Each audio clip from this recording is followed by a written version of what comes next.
Hello and welcome to another talk. We're going to work with all of me again today, and we're going to think about the overall idea of how we play chord melody and how we make decisions on voicings. There are various approaches to where you might put the melody, but we're going to go with the maybe most obvious way, which is to take the melody note, place it as the highest note, and then voice tones under that sound. So, for example, maybe a sound like this for our first chord. For example, if the melody note is here, every other note will be a lower sounding note. But you can get into maybe other ideas where maybe your melodic line is on the low end, or you have a melodic line that's even in the middle of the voicing, and that's probably the hardest one to pull off. But we're going to talk about how we choose voicings, and at least my kind of perspective on it. And so we'll begin here. So as we discussed in the previous talk, we had C6. Okay. Now, if you have a C6 chord, we can take, I don't know, a real simple C major triad on the first three strings. I'm in 8th position. And then under that, we can place an A, which would be the 6. So with the appearance of this, it may seem like an A minor 7 chord. But in a sense, the bass is going to determine what the chord ends up being, right? So if you're playing chord melody, you have a bassist. Okay, this would be a good go-to chord to play. So we have to know what note it is and how it relates to a chord. So on this next chord, we might play a new voicing, or we could stay on what we have. So the next note is G, and we are already playing G in our voicing, right? So we could do that, and then maybe move to the 3rd position. Now I'm playing C major 7.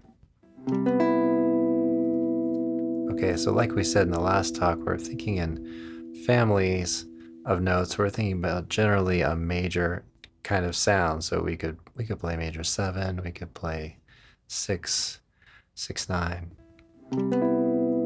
Okay, so then we know that the E note is the 3rd, the interval being, well, major 10th, but it's the 3rd of the chord.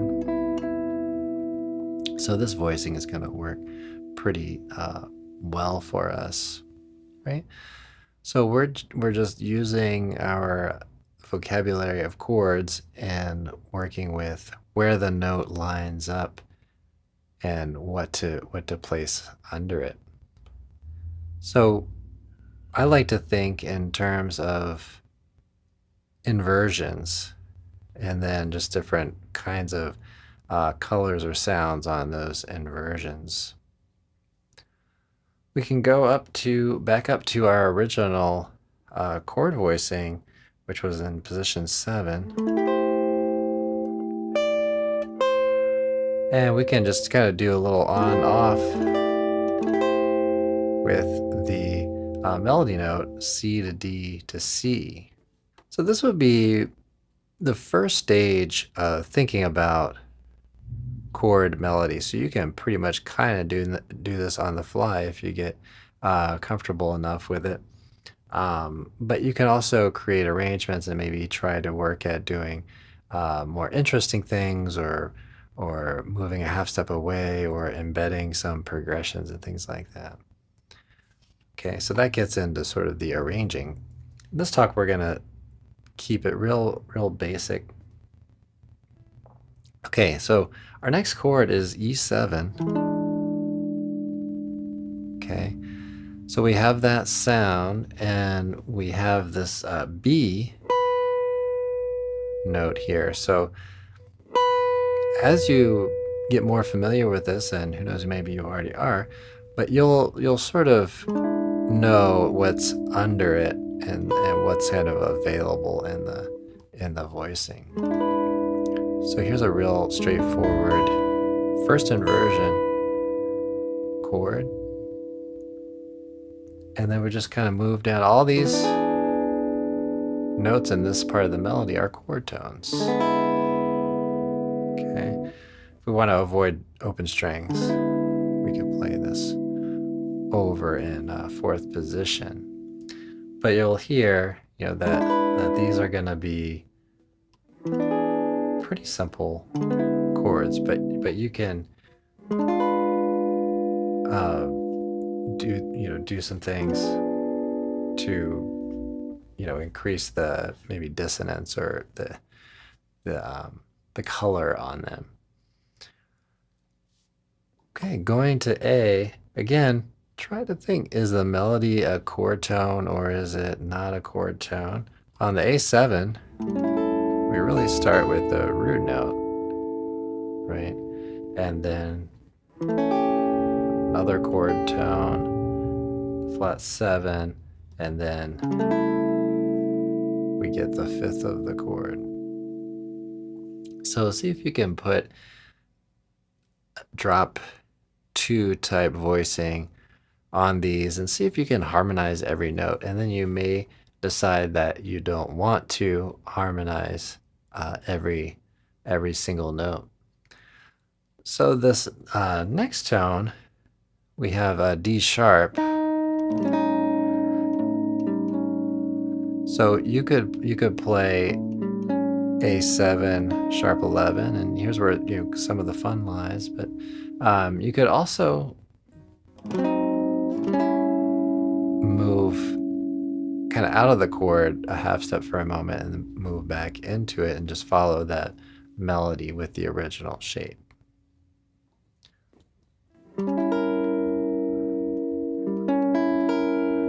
Okay, so here we have a B flat in the melody, and so we're thinking about this chord.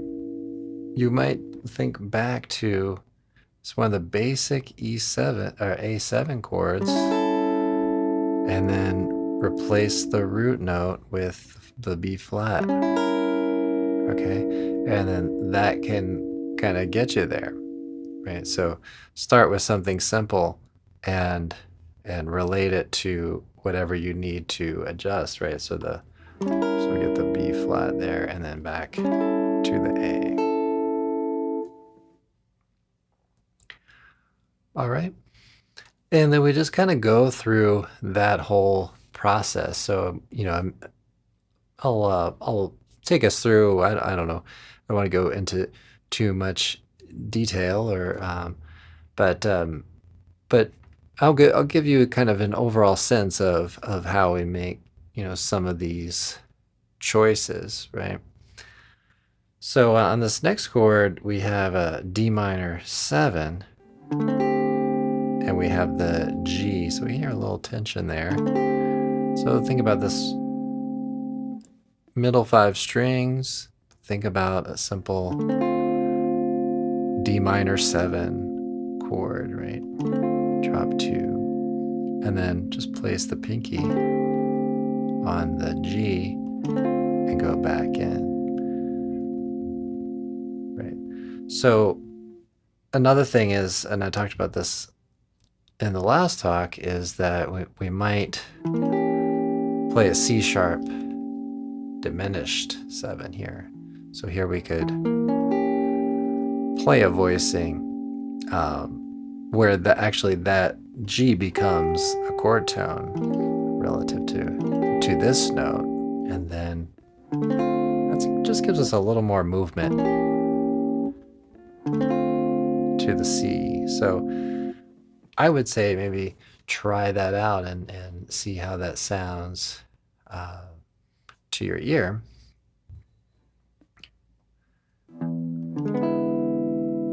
So we're heading in here. We've got E. Again, we're going to keep it real basic. So I'm playing just a E7 with the root note on top.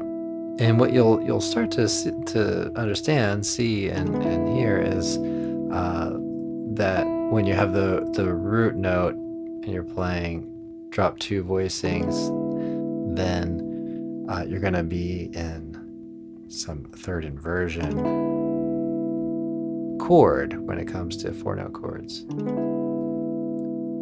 Right. And then we have this kind of non-chord tone. So then you could kind of decide, well, do you want to play it as a single tone? And that's where you're kind of arranging comes in, right? Then we get to the D note. So just want to think, count up on an E and realize what tone that is. So that would be the flat 7. And so here we're playing a second inversion. So you'll get more comfortable with all of that as you progress and keep working through these. And so we have all these are chord tones. So I would start by harmonizing each and every one, and then deciding in your arranging what you want to drop out. But it's good training to play each. See if you can harmonize every note and see what you can do on that. Getting to the A minor 7.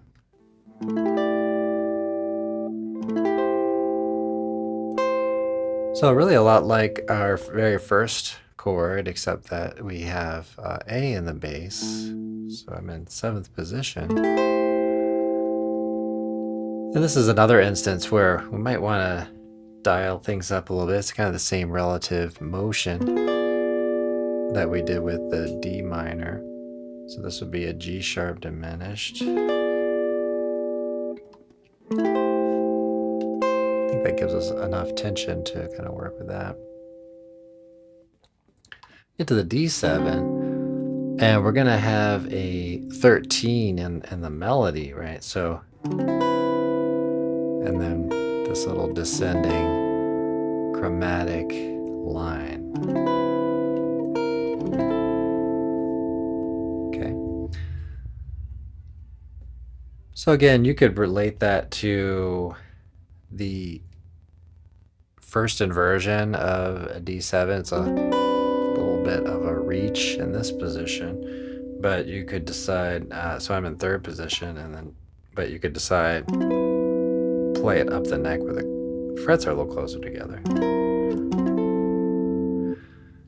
So all these choices, right? And then we move on to some more chord tone type things.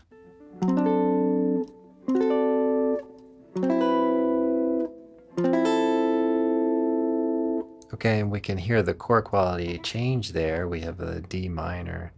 So I'm playing a D minor 9. And so again, see if you can reduce it to its simplest terms. So maybe a first inversion, D minor 7, and then replace the root with a 9, make it a little more interesting. Okay, now we have B. I actually just did a short on this chord voicing that I'll mention. It's kind of a cool one. So if we have the 3rd in the melody, then we can play a drop 2 root position chord. And then we can make it a little more interesting by, like I said, replacing the root with a 9, replacing the 5th with the 6 or the 13, and we get this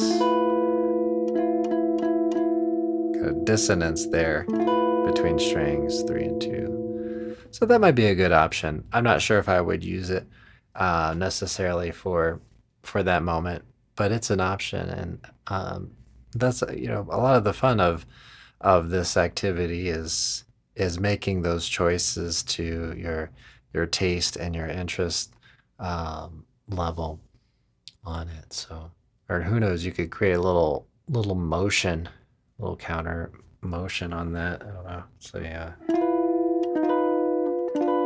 and it kind of echoes back some of the moment, some of the melodic moments, kind of in a counterpoint sort of way, I guess. So I just did that 13, flat 13, 5.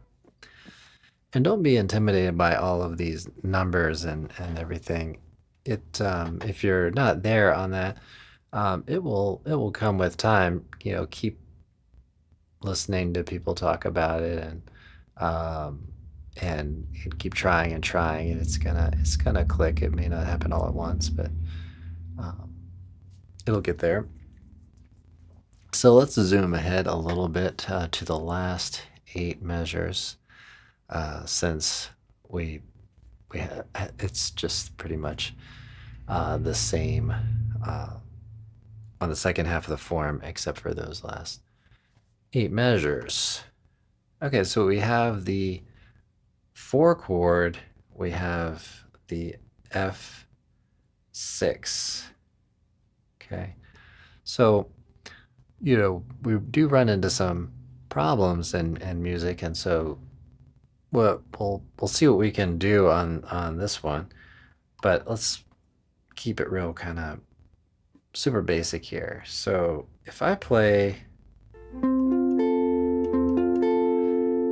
an F major, it's basically an F major triad, and then I put a D on top, really I have an F6, so that kind of fits the requirement of the chord sound.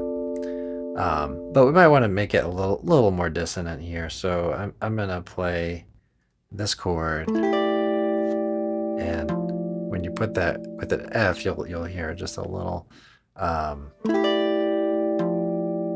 it's a little more dissonant, maybe somewhat more interesting.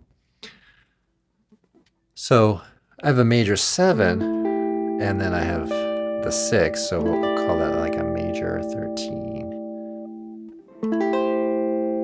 Okay, now again we have really this kind of this A minor 7 voicing, which has come up a bunch of times, but in different contexts. So different root notes or different notes that the bass player might play, right? And then that's a pretty cool one too, the sharp 11.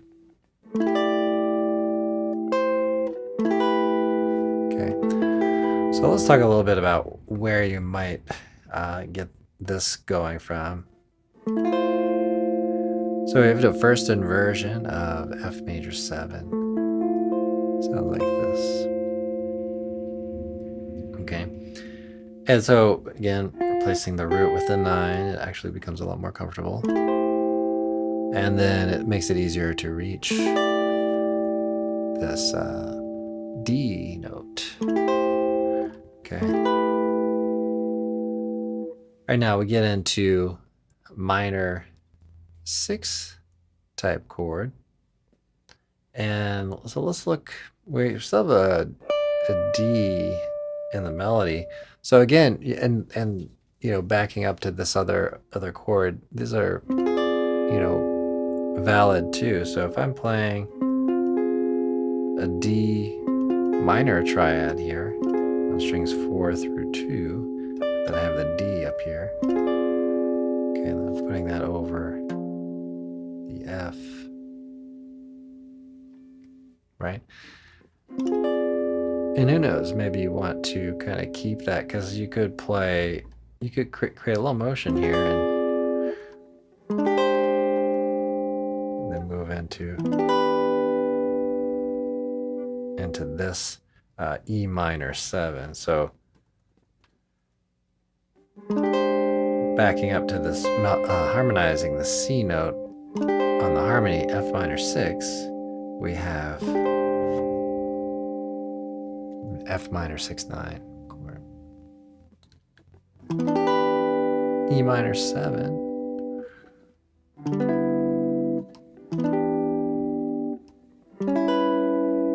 okay, again, kind of more chord tones, and then we get to this A7 9. The melody is the 9. Again, keeping it super basic. And then we get D minor 7. So that's a chord tone. So we can bounce back and forth there. And then we have E in the melody, so that would be the 13 on the G. And you'll find this, that if you do look at some lead sheets and things, oftentimes the chord symbol will reflect the melody. And then we're back to C6 again. The overarching concept that I hope folks can take away from this is not so much all the details of it, but just sort of the idea of approaching a tune. Let's say a tune is brand new to you. Take it and work out, oh, how can I harmonize this particular moment in time? How can I play this a 4-note voicing? Can I keep it really super simple? And then let it, evolve and change in your playing as you progress with the tune. Explore different sounds and experiment. See what colors you can bring to it, or even rhythmically. Maybe you can do some interesting things, or kind of emulate the sound of a left right hand of a piano, and try to emulate that sound, or walking bass line, and just kind of let it progress, but start with those basics. All right, everybody. Well, thanks so much for listening. I hope we didn't get too much into the details and you were able to stay with me on it. But thanks for watching. Please leave a comment or a question. And especially, I think a lot of folks listen to the podcast on the YouTube channel. And if you want to see the video version of this, that is on the lessons and talks tier of the member area. So check that out as well. But I really encourage your comments and your questions on this, and let's help you get going on this tune and the general concept of harmonizing melody notes. Have a great practice session. I'll see you in the next one.